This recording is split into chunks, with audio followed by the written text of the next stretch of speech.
Jeff Proctor, driver of the 7209 Honda Racing HPD factory Ridgeline. We're here at the Parker 425 for the season opener.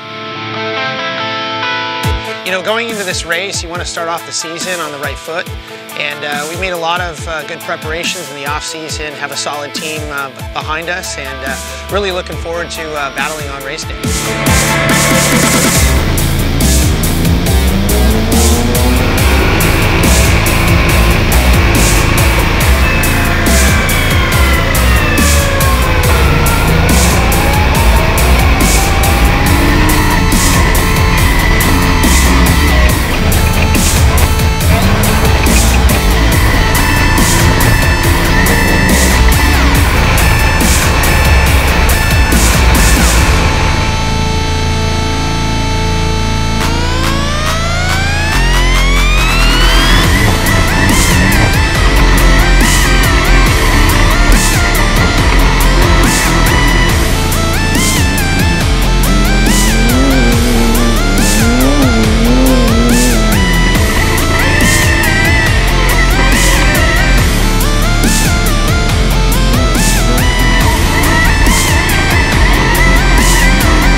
From start to finish, the truck ran flawless, the engine ran flawless.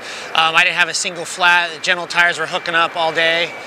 You know, we really just brought a clean truck to the finish despite how rough it was. And I think that was our ability to kind of manage the roughness of the course and know when to push and when to really kind of conserve. You know, I had a really good feeling. The team is really strong right now. We're really starting to gel as a team, and our pit stops are improving every single race. And it just felt like that this was our race, and we were able to put all the pieces of the puzzle together and bring this truck home on top of the podium.